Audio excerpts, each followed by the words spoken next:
ගොඩක් ආදරෙන් ඔයාලා හැමෝම අපේ channel එකට පිළිගන්නවා. ඉතින් අද කියලා දෙන්නේ ස්ටීමර් එකක් නැතුව ඉන්දියාප්ප වට්ටි නැතුව කොහොමද හරිම ලේසියෙන් ඉන්දියාප්ප හදාගන්නේ කියලා. අපි එහෙනම් වීඩියෝ එකට ගිහින් බලමු කොහොමද හදාගන්නේ කියලා. මම මෙතෙන්ට අරගෙන තියෙන ඉන්දියාප්ප පිටි ග්‍රෑම් 500ක්. කඩේ තියෙන ඉන්දියාප්ප පිටි තමයි අරගෙන තියෙන්නේ. ඊට පස්සේ මේ තියෙන නිල් කටරොළු මේක උණු වතුර එකකට නිල් කටරොළු මල් ටිකක් අරගෙන උණු වතුර එකකට දැම්මට පස්සේ මේ විදිහට තමයි හැදෙන්නේ. ඉතින් මම වතුර වෙනුවට අද මේක තමයි පාවිච්චි කරන්නේ. ඊට පස්සේ රස අනුව ලුණු ඕන වෙනවා. ওই ටික තමයි ඕන. දැන් මම පිටියේ කනා ගන්න ඉඩ තියෙන භාජනයකට මේ විදිහට පිටි ටික දානවා. ඒකටම අපිට උමනා තරමට ලුණුත් දා ගන්න ඕනේ.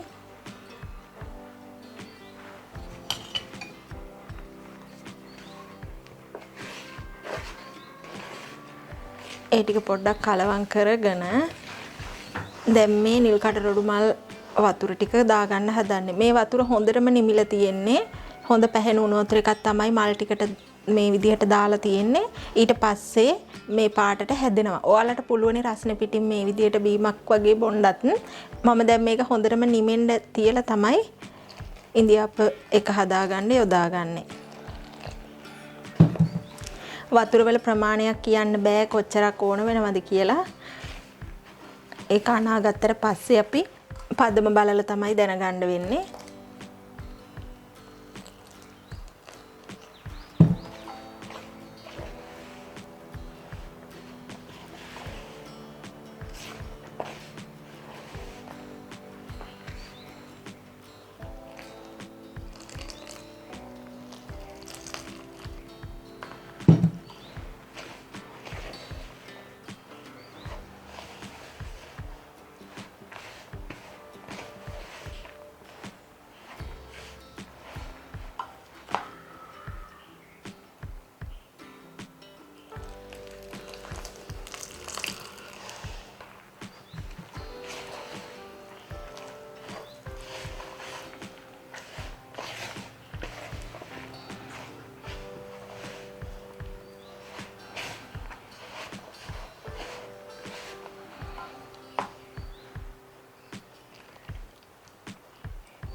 මෙන්න මේ විදිහේ පදමක් එනකන් තමයි අනාගන්නේ. ගොඩක්ම දියාරුත් නෙමෙයි, ගොඩක්ම ඝනකමත් නෙමෙයි. මේ වගේ මෙන්න මේ විදිහට තමයි පදම තියෙන්නේ. ඔයාලට මේට වඩා තද පාටක් ගන්න ඕන නම් කටරොඩු මල් ප්‍රමාණය වැඩි කරලා වතුර ප්‍රමාණය අඩු කරන්න පුළුවනි.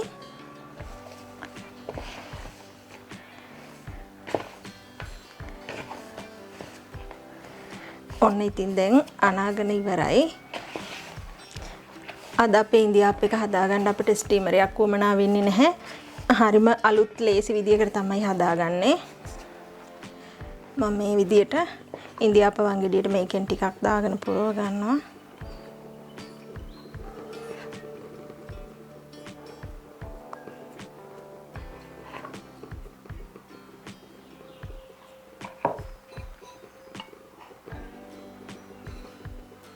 මම මේ විදිහට පෑන් එකක් රත් වෙන්න ලිපේ තියලා තියෙන්නේ.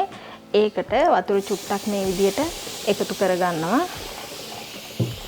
ඊට පස්සේ කෙසෙල් කොලයක් මේ විදිහට තියලා මේක උඩට තමයි ඉන්දියාප්ප එක මිරික ගන්නෙ.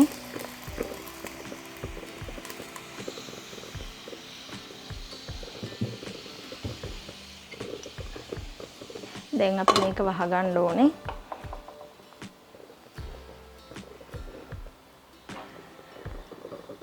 වහලා මේ විදිහට විනාඩි 2-3ක් තියනකොට අපේ ඉන්දියාප්ප එක තැම්බෙනවා හොඳට. ගින්දර පුළුවන් තරම් අඩු කරලම තමයි උයා ගන්න ඕන. තද ගින්දරේ උයා ගන්න එපා. මේක එතකොට අඩිය අල්ලනවා. කෙසෙල් කොලයක් වෙනුවට ඔයාලට පොල් තෙල් ටිකක් පාවිච්චි කරන්නත් පුළුවනි. එහෙම නැතුව වතුර ටික විතරක් ඉහලා උයා ගන්නත් පුළුවනි. අපි දාන ඉන්දියාප්ප එක ගොඩක් ඝනකමට නෙමෙයි තුනීවට තමයි දා ගන්න ඕනේ. මේ විනාඩි 1:00කට විතර පස්සේ ඔන්න දැන් හොඳට තැම්බිලා තියෙන්නේ. අත තියලා මෙහෙම බැලුවාම ඇලෙන්නේ නැහැ, ඉබෙන්නේ නැත්තම් තැම්බිලා තියෙන්නේ. මම දැන් මේක බා ගන්නවා.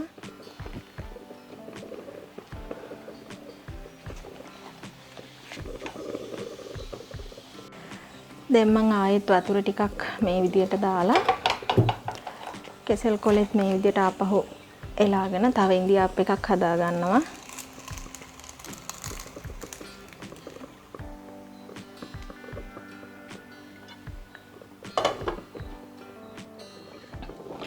ඔන්න තවත් විනාඩි 1:00කට විතර පස්සේ මම ඊළඟ එකත් බා ගන්න හදන්නේ.